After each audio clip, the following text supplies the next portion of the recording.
સુરતમાં પુત્ર પ્રેમમાં અંધ મહિલાએ હદ જ વટાવી દીધી. સુરતની સિવિલ હોસ્પિટલ અપહરણ કેસનો ભેદ ઉકેલાયો. પુત્ર પ્રેમની લાલચમાં અંધ મહિલાએ કર્યું બાળકનું અપહરણ. લગ્ન જીવનના 18 વર્ષે પણ દીકરોનો જન્મ ન થતા મહિલાએ બાળક ઉઠાવ્યો. ગત રોજ સુરતની સિવિલ હોસ્પિટલમાંથી 3 વર્ષનું એક બાળક ગુમ થઈ ગયું હતું અને 26 કલાકની ભારે જહેમત બાદ સુરત પોલીસે આ બાળકને અપહરણ કરતા મહિલા સાથે શોધી કાઢ્યું હતું. સમગ્ર ઘટના વિશે વાત કરીએ તો રાજેશ પટેલ બપોરના સમયે તેમની પત્ની અને 3 વર્ષીય પુત્ર શિવા સાથે સુરતની સિવિલ હોસ્પિટલમાં પહેલા માળે G1 વોર્ડમાં દાખલ સંબંધીની ખબર અંતર પૂછવા ગયા હતા.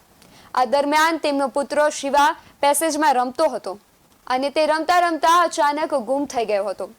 બાળક ગુમ થયાની જાણ થતા પરિવાર સિક્યોરિટી ઓફિસમાં ગયો હતો. ત્યાં હાજર ઇન્ચાર્જે સીસીટીવી ફૂટેજ ચેક કરવાની જગ્યાએ આ માટે સુપ્રિન્ટેન્ડન્ટની મંજૂરી લાવવા કહ્યું અને સુપ્રિન્ટેન્ડન્ટે પણ આ બાબતે ગંભીરતા ન દાખવી અને પહેલા અરજી લખી આપવા કહ્યું. સિક્યોરિટી સુપ્રિન્ટેન્ડન્ટના આવા ગેરજવાબદારી ભર્યા જવાબ બાદ આખરે આ મામલો રાજ્યના ગૃહમંત્રી સુધી પહોંચી ગયો. રાજ્ય ગૃહમંત્રી હર્ષ સંઘવીએ આ બાબતે કહ્યું કે મેં ડીસીપીને સૂચના આપી છે. વધુ ટીમો લગાવીને બાળક શોધી ઝડપથી તેના માતા પિતાને સુપરત કરાશે. ત્યારબાદ સીસીટીવીના આધારે તપાસ શરૂ કરવામાં આવી. ખટોદર પોલીસ, ક્રાઇમ બ્રાન્ચ, એસઓજી અને પીસીબી સહિતની ટીમોએ ગુમ થયેલ બાળકની શોધખોળ આદરી હતી.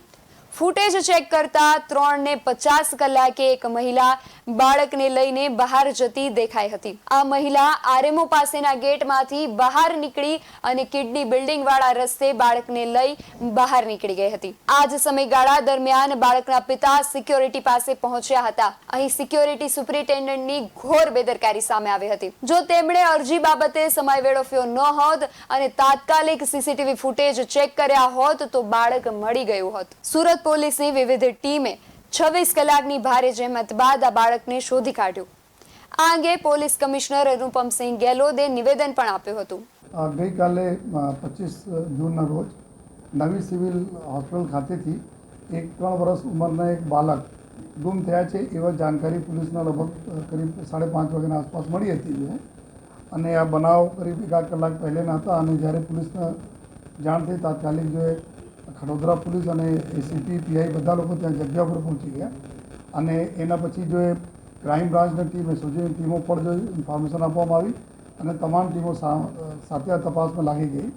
તો જેટલા બી ટીમો હતી અલગ અલગ કુલ 23 જેટલી ટીમો બનાવવામાં આવી છે. આ સમગ્ર ટીમોના અલગ અલગ પ્રકારના કામોને વહેંચણી કરવામાં આવી.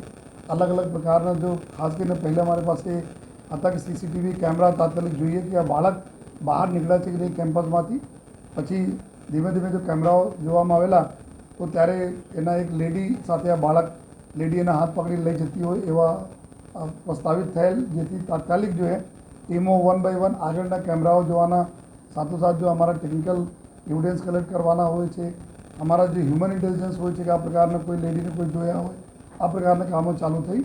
તો 23 ટીમ આખા સતત ગઈકાલથી આ બાળક જ્યારે આપણને મળ્યા તબ તક જો 24 કલાકથી વધુ ટાઈમ બિના કોઈ સોએ આ બધા ટીમો કામ કરતી હતી જોઈએ અને આમાં 1000 જેટલા સીસીટીવી કેમેરાના જોવામાં આવેલા અને કેમેરામાં એવું હતું કે એક સેકન્ડમાં અગર આપને ધ્યાન નથી આપે તો નીકળી જતા હોય જો સીન, તો એટલા કન્સન્ટ્રેશનના સાથે જો 1000 જેટલા સીસીટીવી કેમેરાઓના જોઈને લિંક પૂરી કાઢવામાં આવી કે આ લેડી જો આપણે આરોપી છે, આ ક્યાંથી એ મતલબ બસોમાં બેસી જોઈએ, સિટી બસમાં બેસીને આવે છે, ક્યાં ઉતરે છે, કઈ રીતે પેદલ જાય છે, પૂરા રૂટ પ્રસ્તાવિત કરતે કરતે અમે લોકો જો ત્યાં પહોંચ્યા કે ભેસ્તાન આવાસ જો પાંડેસરા પોલીસ વિસ્તારમાં છે ત્યાં સુધીને આપણી લોકેશન મળી.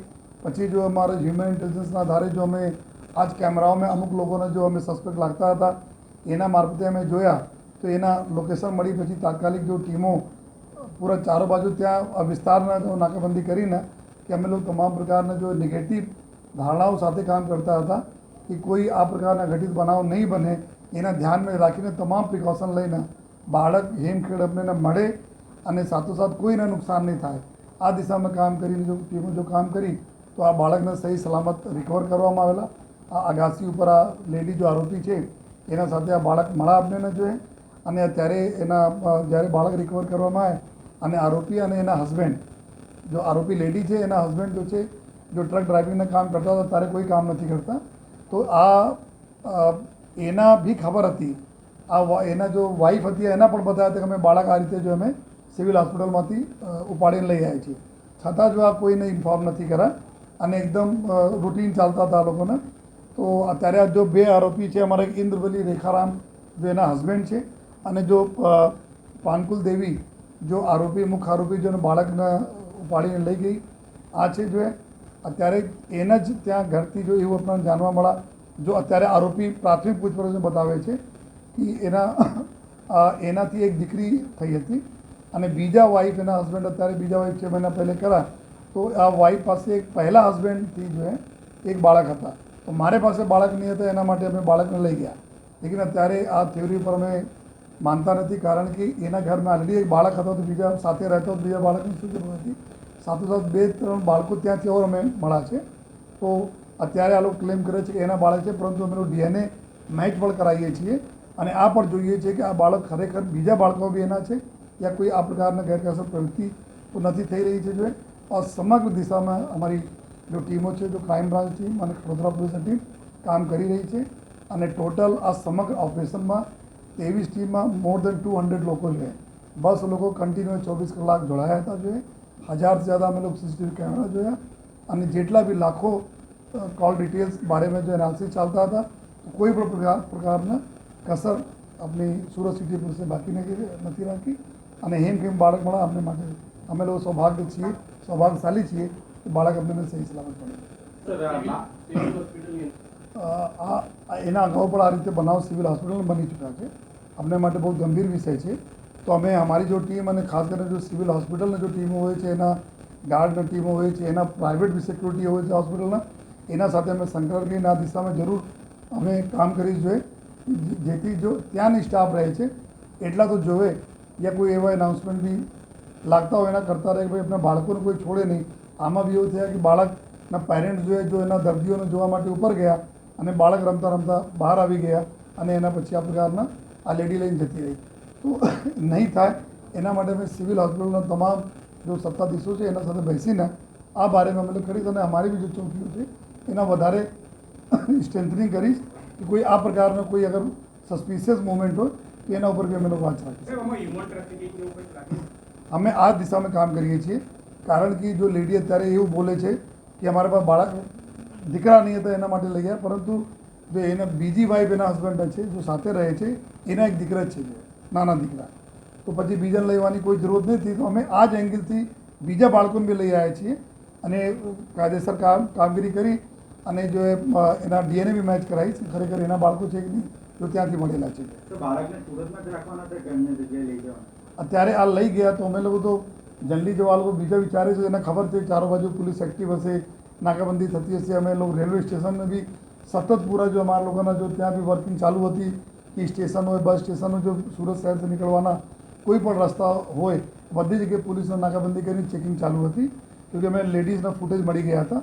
એના લઈને બી અમુક આ પ્રકારના જો ક્રાઇમ કરતા હોય છે તો આ લોકો અમુક દિવસો રોકાઈ જતા હોય, તો અમે આ હ્યુમન ટ્રાફિકિંગના એંગલથી અત્યારે તપાસ કરીએ છીએ. જેથી અત્યારે અમે બસ લઈ આવ્યા છીએ અને અમે ચેક કરી જોઈએ કે એના કોઈ ઇતિહાસ છે કે નહીં, કે આ લોકોને જે પ્રકારના એના ઇઝીલી લઈને ગયા છે અને જ્યારે પોલીસની ટીમ પહોંચી અને પકડ્યા પણ જો એના ત્યારે પણ અમે જે રીતે હાવભાવ હતા જોઈને લાગે છે કે વધુ અમે લોકો.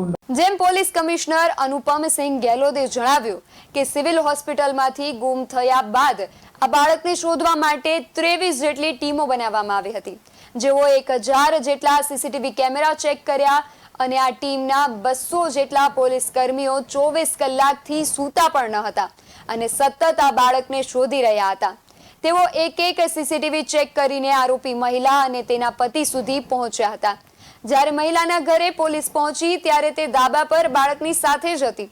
પોલીસે તેની પાસેથી બાળકને સહી સલામત લઈ લીધું અને મહિલાની અટકાયત કરી હતી. આ ઘટનાની આરોપી વિશે વાત કરીએ તો પુત્ર પ્રેમમાં અંધ આ મહિલાનું નામ છે પાનફૂલ દેવી. આરોપી મહિલા પાનફૂલ દેવી અને તેના પતિ ઇન્દ્રબલી રેખારામ રવિદાસને બેસ્તાન આવાસ ખાતેથી ઝડપી પાડવામાં આવ્યા હતા. ઝડપાયેલા આરોપીઓની પ્રાથમિક પૂછપરછ કરતા જણાઈ આવ્યું હતું કે આરોપી ઇન્દ્રબલીને 2 પત્ની છે, જેમાં પહેલી પત્ની પાનફૂલ દેવી છે અને તેના થકી તેને સંતાનમાં એક દીકરી જ છે અને 18 વર્ષનો લગ્નગાળો થઈ ગયો હોવા છતાં દીકરો ન હતો. ત્યારે પાનફૂલ દેવીએ જ તેના પતિના 4 માસ પહેલા બીજા લગ્ન સંગીતા દેવી સાથે કરાવ્યા હતા. ઇન્દ્રબલીની બીજી પત્ની સંગીતા દેવીને તેના અગાઉના પતિ થકી સંતાનમાં એક 5.5 વર્ષનો દીકરો હતો. જે દીકરો બીમાર પડતા દંપતી અને પાનફૂલ દેવીએ તેને નવી સિવિલ હોસ્પિટલ ખાતે સારવાર અર્થે દાખલ કર્યો હતો. આ દરમિયાન જ 3 વર્ષનો શિવા ત્યાં રમી રહ્યો હતો, જેના પર પાનફૂલ દેવીની નજર પડી હતી અને પુત્ર પ્રેમની લાલચમાં તેની દાનત બગડી અને તે આ માસૂમ બાળકને લલચાવીને અને ફોસલાવીને પોતાના ઘરે લઈ ગઈ. પોલીસ કમિશનરે વધુમાં જણાવ્યું હતું કે પોલીસને આરોપીના ઘરેથી અન્ય 3 બાળકો પણ મળી આવ્યા છે, જેથી તેમના DNA ટેસ્ટ કરાવવા સહિતની પણ કાર્યવાહી કરવામાં આવશે.